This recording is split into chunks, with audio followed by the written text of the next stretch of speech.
À la une de ce Savane Midi, l'installation du nouveau chef d'état-major général des armées ce matin dans la sobriété. Le nouveau CMGA, David Cabré, affirme qu'il n'y a pas de temps à perdre. Il faut passer à l'offensive et travailler à la cohésion au sein des forces armées. Les détails dans un instant. Dans le menu de ce Savane Midi également, vous entendrez le point de vue de Debolo Diallo du cadre. 2 heures pour nous, 2 heures pour Kamita sur la composition de la commission technique de rédaction des projets de texte de la transition. Pour elle, la composition n'a pas été respectée. Une délégation de l'équipe nationale du Burkina Faso, conduite par le président de la Fédération burkinabé de football, Lazare Bansé, a rencontré hier le président du Faso, le lieutenant-colonel Paul-Henri Sandaogo Damiba. La délégation est allée présenter au chef de l'État le résultat obtenu à la 33e édition de la Coupe d'Afrique des Nations, CAN Cameroun 2021. Voilà donc le sommaire de cette édition. Bonjour à tous et bienvenue à ce Savane Midi. Prise de commandement ce matin du nouveau chef d'état-major général des armées, le colonel-major David Cabré a officiellement pris fonction ce matin. Le nouveau chef d'état-major des armées compte passer à l'offensive avec des actions urgentes. Fatih Sankara.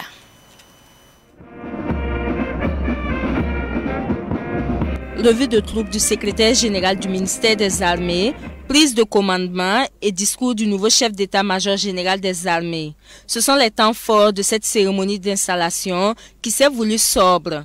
Pour le colonel-major David Cabré, il n'y a pas de temps à perdre. Il faut passer aux actions sur le terrain. En ma qualité de chef d'état-major, entrant et au regard des priorités du moment, l'heure n'est pas au beau discours, mais à l'action. Ma prise de commandement intervient en effet dans un contexte sécuritaire fortement dégradé, marqué par la recrudescence des attaques terroristes dans plusieurs parties de notre territoire. Dans cette phase critique, où la conduite de la destinée de notre pays échoue aux forces armées nationales, les attentes de nos populations, aussi nombreuses que légitimes, n'offrent aucune option que la réussite. Cela nous impose de prendre des actions urgentes, fortes dans l'esprit de la refondation de notre nation, portée par le président du MPSR, président du Faso, chef suprême des armées. Pour réussir sa mission, le nouveau chef d'état-major général des armées va travailler à renforcer la logistique et la cohésion au sein des forces armées. Le chef d'état-major général des armées que je suis développera un nouveau dynamisme en comptant sur chacun de ces hommes dans le cadrage défini par son Excellence, Monsieur le Président du Faso, chef suprême des armées. Je renforcerai l'action du commandement par la cohésion, la concertation, l'unité d'action avec les grands subordonnés. Je prêterai une attention particulière aux préoccupations de la troupe, notamment à travers une flexibilité des structures logistiques pour un soutien optimal des unités engagées. Je développerai avec le commandement des opérations du théâtre national des mécanismes précis de planification, de conduite et de coordination des opérations en réorientant notre action vers l'offensive. Avec les services techniques et en conformité avec les textes en vigueur, je travaillerai à améliorer la prise en charge des soldats blessés au front tout en prêtant une oreille attentive aux difficultés des familles des militaires blessés. Le colonel-major David Cabré appelle la population à faire corps avec l'armée dans la lutte contre l'île terroriste. Il est désormais acquis que l'engagement militaire n'est qu'un pilier de la solution contre le terrorisme. La contribution des populations civiles constitue en effet un aspect important sur lequel il faut mettre un accent particulier. C'est pourquoi j'appelle l'ensemble des populations à faire corps avec les forces combattantes en leur apportant le soutien à la hauteur des enjeux. Des efforts entre forces de défense et de sécurité, VDP et population permettra d'inverser la tendance. Pour ma part, je m'engage solennellement à servir avec la plus grande loyauté et le plus grand dévouement à la tête des forces armées nationales pour le succès des armes du Burkina Faso. Le colonel-major David Cabré est âgé de 54 ans. Il est le 20e chef d'état-major général des armées du Burkina, armée mise en place le 1er novembre 1960 par Sangoulé Lamizana. Une opération menée par les forces de défense et de sécurité appuyées par les volontaires pour la défense de la patrie ont permis de mettre hors d'état de nuire une vingtaine de terroristes. Cette opération a été menée entre Koflandé et Djigoué dans la région du sud-ouest, précisément dans la province de Poni. Pour rappel, l'armée annonçait en janvier dernier la neutralisation de 163 terroristes, dont une soixantaine au cours de manœuvres conjointes avec la force Barkhane. Nous poursuivons avec cette actualité. Le président du Faso, le lieutenant-colonel Paul-Henri Sandaogo Damiba, a installé hier la commission technique d'élaboration des projets de texte et de l'agenda de la transition. Il a invité la commission à axer ses priorités sur la restauration de l'intégrité du territoire, la consolidation de la paix et le retour des déplacés internes dans leur localité d'origine. Un extrait de son discours. Les attentes de nos populations sont nombreuses et elles sont légitimes. C'est pourquoi les responsabilités qui nous incombent sont immenses. Dans l'esprit des aspirations profondes du peuple burkinabé, le MPSR s'est fixé comme priorité absolue la restauration de l'intégrité territoriale de notre pays. À mon sens, cela constitue un préalable pour entamer la refondation de notre nation sur les valeurs cardinales qui ont toujours constitué le ciment de notre vivre ensemble. Nous devons par ailleurs apporter une réponse efficace et urgente à la crise humanitaire et aux drames socio-économiques engendrés par l'insécurité. Aussi, le renforcement de la bonne gouvernance, la lutte contre la corruption et l'assainissement de la vie politique constituent des clés pour la construction d'un Burkina nouveau. Mesdames, Messieurs, la mise en route de tous ces chantiers nécessite une vision et une démarche claire en adéquation avec les aspirations du peuple.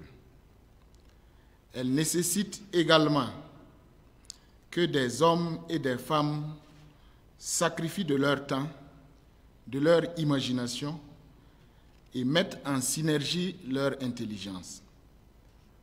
C'est à cela que répond la mise en place de la commission technique d'élaboration de projets de texte et de l'agenda de la transition. Je voudrais rappeler à chacun des membres de cette commission le rôle historique qui est le sien. Les sillons que vous allez tracer sont les premières esquisses du portrait de notre futur Burkina Faso. Il faut qu'il soit beau, qu'il reflète nos traits et qu'il ressemble à chaque Burkinabé. Je vous l'annonçais en titre, l'équipe de rédaction des textes et de l'agenda de la transition a été installée hier par le président du Faso. Les membres de cette transition ont 14 jours pour produire les textes, pour produire les projets de texte de la transition. Peut-on espérer des documents de qualité avec cette équipe? Debo Lobo Diallo du cadre 2 heures pour nous, 2 heures pour Kamita donne son avis dans ce reportage signé Fatih Sankara et Mireille Ouedraogo. L'équipe de la commission technique d'élaboration du projet de texte et d'agenda de la transition a un profil qui rassure. L'équipe inspire confiance et pourra proposer des textes de qualité selon Debo Lobo Diallo du cadre 2 heures pour nous, 2 heures pour Kamita. Quand on regarde cette composante, j'ai parcouru la liste. À peu près 3 personnes que moi j'arrive à connaître. J'ai eu à suivre les formations. Les autres, je ne les connais pas très bien. Mais quand on regarde les statuts, c'est-à-dire le domaine dans lequel ils interviennent, on voit que la plupart de ces hommes sont des juristes, des anthropologues, des sociologues, des chercheurs. C'est en quelque sorte, la plupart même, c'est des juristes. Alors, quand on regarde, ce qui fait que je vois que le chef d'État en place actuellement est très très prudent. Pourquoi je dis cela? Parce que quand tu regardes ces hommes, tu vois que ces hommes sont des hommes neutres. Donc cela va permettre à ces hommes d'écrire la charte sans intérêt. Et avec cette charte, ils peuvent écrire quelque chose de solide qui a attrait avec notre réalité, parce qu'on sait qu'il y a plusieurs situations actuellement auxquelles fait face la population qui souhaite même, qui est content avec la venue de ce pouvoir en place. Le seul regret de cette étudiante en langue germanique, c'est la non-association des OSC et le faible effectif des femmes dans la commission de rédaction des textes de la transition. Quand je regarde ces composantes, je vois qu'il n'y a pas d'acteurs de la société civile. Quoi qu'on dise et quoi qu'on fasse, les acteurs de la société civile ont également été au devant de cette lutte. Alors on pourrait également faire appel aux acteurs de la société civile. Et également le Burkina Faso ne constitue pas seulement d'hommes qui sont sortis de l'école classique. On pouvait faire appel également à d'autres couches de la société. Si Damiba n'a pas fait appel aux femmes, je dirais qu'il a mis un peu en doute les compétences des femmes ou il n'a pas cherché à découvrir d'autres femmes compétentes. Alors ça a été peut-être déplorable à ce niveau. Mais cette actrice de la société civile reste confiante quant à la qualité des documents qui seront produits. Elle est animée d'espoir. Il faut dire que moi je suis optimiste du côté où je vois qu'on va pouvoir résoudre le côté corruption. On ne va pas voir un grand changement, un trop grand bouleversement des choses, parce que je vois qu'ils seront attachés toujours aux tests qui se relèvent toujours de la communauté internationale, aux tests qui va faire qu'on va on va ignorer souvent nos réalités endogènes. En ce qui concerne la durée de la transition, Debolobo Diallo propose l'intervalle de 6 mois à 2 ans au plus. Nous parlons à présent du procès de l'assassinat du capitaine Thomas Sankara et ses 12 compagnons. Le parquet militaire a requis 30 ans de prison ferme contre Blaise Compaoré et Jacinta Kafando et 20 ans de prison ferme contre Gilbert Diendéré. Stéphane Sanou nous fait la synthèse des réquisitions du procureur militaire suivant. Le parquet militaire estime que Blaise Compaoré et Hyacinthe Kafando, tous absents, sont coupables des faits qui leur sont reprochés. C'est pourquoi le parquet requiert contre eux 30 ans de prison ferme. Pour Gilbert Diendéré, le procureur militaire a requis 20 ans de prison ferme. Le parquet demande la même peine contre Bossobé Traoré, Nabonswende Ouedraogo et Idrissa Sawadgo. Ces derniers étaient membres supposés du commando du 15 octobre qui a mis fin à la révolution burkinabé. Autre peine requise par le parquet militaire à l'endroit d'autres accusés. 3 ans de prison ferme et une amende de 900 000 francs CFA contre Ninda Pascal Tondé et 11 ans de prison ferme contre Élisée Ilboudo, chauffeur présumé du commando du 15 octobre. La surprise demeure la réquisition à l'encontre de Jean-Pierre Palme. Le procureur a requis 11 ans de prison avec sursis. Cette demande surprend effectivement Mariam Sankara et la partie civile qui s'en remettent désormais au tribunal pour un verdict raisonnable. À côté de ces réquisitions de condamnation, le parquet militaire demande l'acquittement des 2 médecins accusés de faux en écriture, Alidou Djebré et Amadou Kafando, sur la base de l'argument de la prescription. Ces derniers avaient fourni des certificats de décès de Thomas Sankara et de ses camarades. Thibaut Ouedraogo, Albert Belemdiliga, Diakala Démé doivent être également acquittés selon le parquet militaire. En attendant la décision finale du tribunal, l'audience est suspendue. Elle reprendra le 1er mars prochain avec les plaidoiries des avocats de la défense. Un affrontement communautaire meurtrier autour d'une question de chefferie est intervenu à Piela dans la Nyanya, région de l'Est, le mardi 8 février 2022. Des victimes sont à déplorer, plusieurs personnes blessées. Parmi les blessés graves, les plus graves ont été évacués au centre hospitalier régional de Fada, chef-lieu de la région de l'Est. Des informations du site en ligne minute.bf. Autre sujet pour poursuivre, Awa Nakron, aussi appelée la guérisseuse de pas, une commune rurale située dans la province des Balais, région de la boucle du Mouhoum. Ces patients la présentent comme une guérisseuse de maladies incurables. Allons à sa rencontre dans ce reportage de Raymond Salif Zida, Savane Média Ouest. L'histoire de Dame Awa Nakro ressemble à une intrigue romanesque. Tombée elle-même malade, alors qu'elle était encore sur les bancs, c'est à la recherche de soins à travers villes et campagnes qu'elle va découvrir le don de guérisseuse.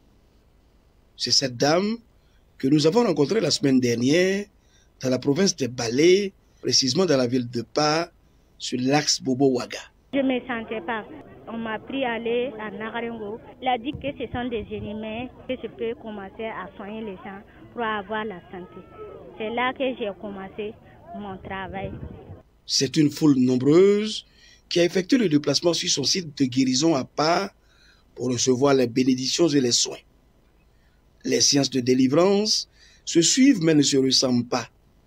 Elles sont fonction des problèmes de santé et des préoccupations rencontrées. Ce sont les génies et puis les sorcières. Les sorcières, là, si tu commences, ils ne peuvent pas rester sur place. Leur corps, là, c'est comme du feu qui est leur corps. Là. C'est pour cela d'autres tombent. Les génies, si tu as génie seulement, dès qu'on commence, tu ne peux pas de ne pas crier. Quand ils viennent là, si je la soigne, tu vois que ça a fini. Si l'eau là les touche là, ils ne peuvent plus se lever la nuit pour faire quelque chose comme du mauvais. Selon ses disciples et ceux qui font appel à ses services, Dame Nakro soigne toutes sortes de maladies et délivre ses patients, quel que soit le problème qu'on lui présente. En répondant à l'appel des âmes en détresse, la guérisseuse de Pa s'engage à œuvrer pour le bien-être des braves populations burkinabè et ceux qui en ont besoin. Les malades en attente de soins de délivrance n'attendront pas longtemps. La jeune élève devenue guérisseuse donne rendez-vous le 30 février pour d'autres séances. Page sport à présent, de retour de la 33e Coupe d'Afrique des Nations CAN Cameroun 2021, les poulains de Kamo Malo ont été reçus hier par le président du Faso, Henri Paul Damiba. Le chef de l'État invite les étalons à plus de travail pour des victoires futures. Suivons. Quand on subit une défaite, soit on s'assoit sur la défaite, soit on se relève pour travailler pour les victoires. Donc je pense qu'il n'y a qu'une seule alternative pour vous, c'est l'alternative de vous remettre debout, c'est vous tenir et puis regarder vers comment on peut engranger des victoires futures. On va inviter nos populations à toujours, voilà, la solidarité là, c'est pas seulement quand il y a des victoires. Voilà, la solidarité doit surtout se manifester quand il y a des épreuves, voilà, quand il y a des défaites. Et puis, le président de la Fédération burkinabè de football, Lazare Bansé, félicite les étalons pour ce parcours. Il reste confiant et pense qu'avec cette équipe, le Burkina Faso engagera des victoires. Les étalons sont des grands compétiteurs. Donc, nous allons très rapidement tirer le leçon de cette CAN, faire le point, le bilan de cette CAN, quelles ont été les faiblesses, les points forts. Et après donc cette analyse-là, nous allons nous réorganiser pour partir à l'assaut des compétitions à venir. Vous savez que bientôt nous avons les éliminatoires pour la CAN 2023 en Côte d'Ivoire. Donc c'est un objectif majeur pour nous, il faut que nous y soyons. Donc nous allons nous préparer pour cette compétition-là. Et nous nous sommes aussi fixés comme objectif, parce que c'est très important. Aujourd'hui, au niveau du classement africain des équipes nationales, le Burkina est 11e. Et je pense personnellement avec cette matière que nous avons, parce que nous avons d'excellents joueurs et on a la chance qu'ils sont jeunes. J'ai dit tout à l'heure que la moyenne d'âge c'est 22-23 ans. Donc notre objectif c'est de faire partie très rapidement du top 3 des pays africains en football. J'y crois, c'est possible et nous allons essayer de répondre dans les plus brefs délais donc, à la demande du président et de tout le peuple burkinabé de gagner et de faire la fierté de notre peuple. La 33e édition de la Coupe d'Afrique des Nations de football a refermé ses portes le 6 février dernier avec le sacre du Sénégal. C'est une édition qui a connu des hausses des primes pour les 4 pays qualifiés pour le carré d'as. Ruben Wilson Kodio nous en dit plus. La valeur des primes de la Coupe d'Afrique des Nations 2021 a été revue à la hausse. Ainsi, le vainqueur de cette 33e édition, c'est-à-dire le Sénégal, a empoché en plus du trophée et des médailles en or, un chèque de 5 millions de dollars, soit 2 milliards 500 millions de francs CFA, soit une augmentation de 250 millions de francs CFA.